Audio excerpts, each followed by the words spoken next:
Buenos dias, damas y caballeros. I am here. Hello, good day, ladies and gentlemen. Today I'm going to teach you how to make my Mexican caldo de albondigas. So I say Mexican because it's a meatball soup. It's a albondiga soup. I learned this from my mother-in-law, and I added my mom's touch, so that's what makes it Mexican.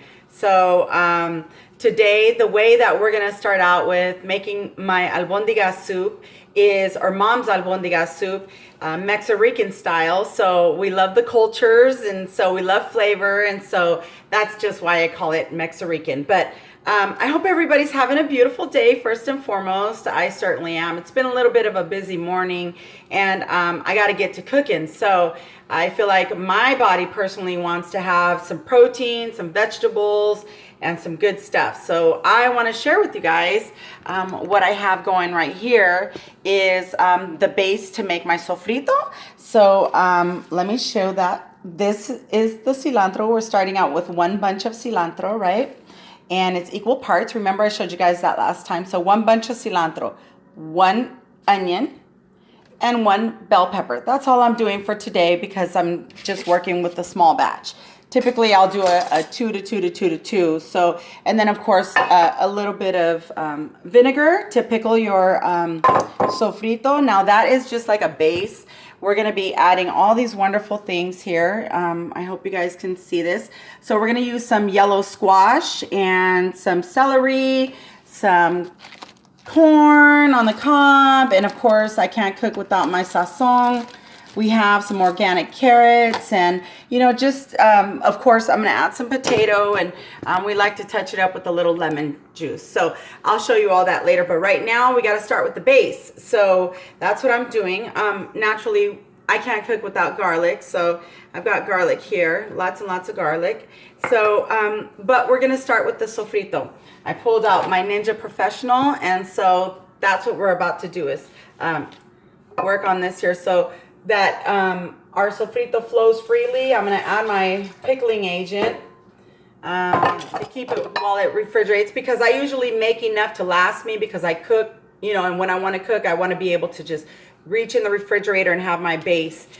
So here I'm going to chop up my cilantro just so that just to help the Ninja Professional work a little smoother. And so we're cutting it up and helping it get inside there. So that's today. Remember, right now we're just doing the sofrito. The sofrito again is for me the base flavor that I'm looking for. It brings a lot of good taste to your food, and it's a great alternative to seasonings and having to put a bunch of fake ingredients into your food or whatever that means. But for me, sofrito's always been like the healthy thing. So right here, I am chopping up my bell pepper. Let me see. I don't have fancy equipment and all that, but I'm doing what I can with what I have. So we're gonna seed the bell pepper. We're gonna take that out, take the seeds out. I just need the meat. So that's what we're doing. We're gonna go ahead and take the seeds out. So here we have bell pepper seeded, and we're just gonna use the meat of the bell pepper.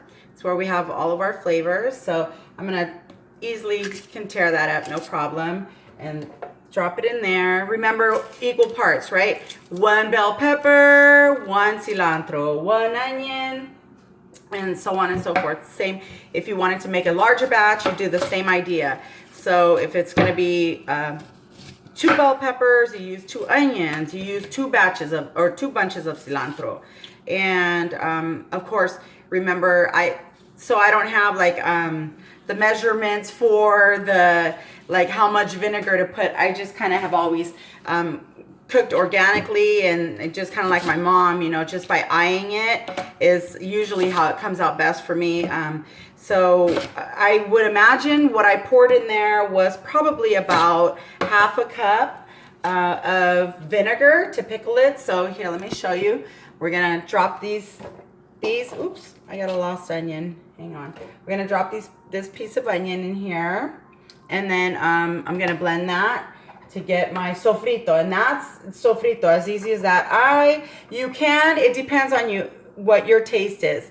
If you like garlic, I like garlic. My family likes garlic, and garlic is a great It has antibiotic qualities to it, and is what I learned. Like, I don't know, on the internet or something. Look it up if you're curious.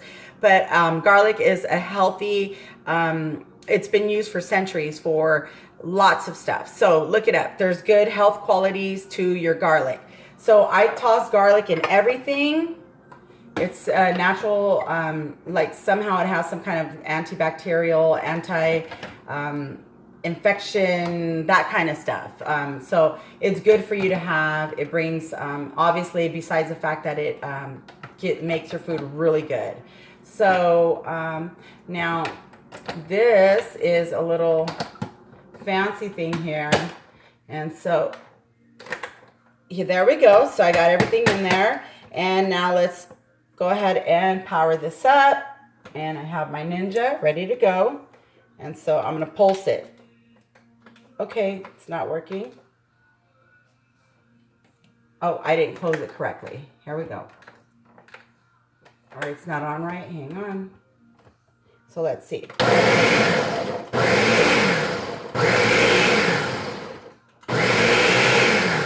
while that's blending, you can see it's this is how we make sofrito, and my daughter had called me for the recipe the other day, so I figured you guys might want to see that.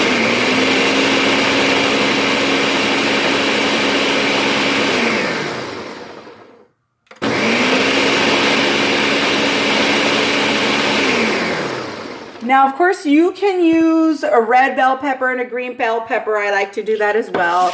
It makes for a prettier, it makes your food prettier. It makes it more colorful and fun to look at when you eat. You know, food that has color in it is much more appealing. So that is really important to me. So making sure that my food is beautiful. So I like to take my time and try and work on that. And so here we have our sofrito.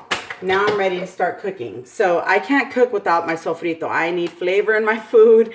And so this is a great, you know, when you're trying to get healthy and cut out a bunch of artificial ingredients in your food or flavors or packaging, just go ahead and learn how to make this. See how simple that was, you guys?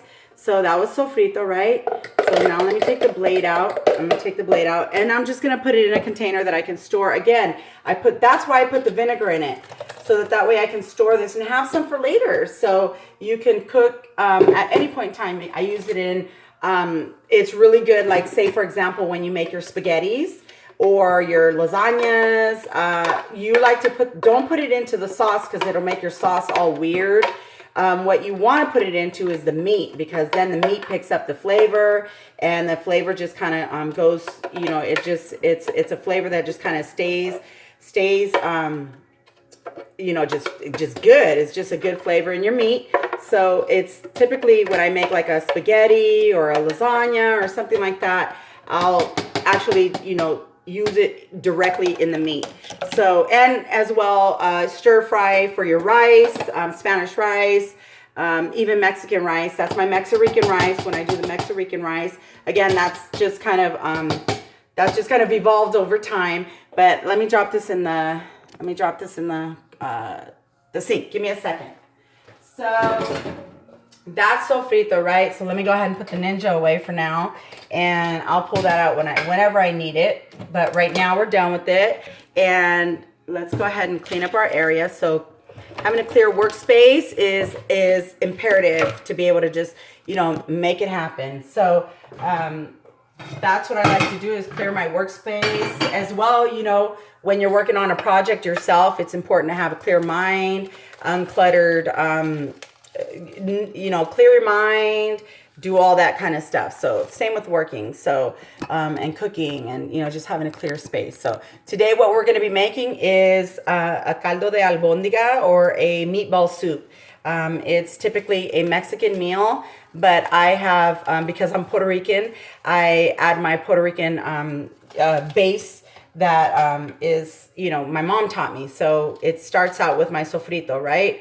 So how I do that is I'm going to heat up the pot, and I'll put a little oil in here, and then I will let that oil get a little hot. because the idea is I put this sofrito into that hot oil and it stir fries a little bit, and you don't want to burn it. You just stir fry it a little bit because it's going to release all the flavors and melt them together, and just kind of like toast it up a little bit and just get them to just, you know, just get all happy in the pot. And that's going to create your good flavor in your broth and in your foods and your meat.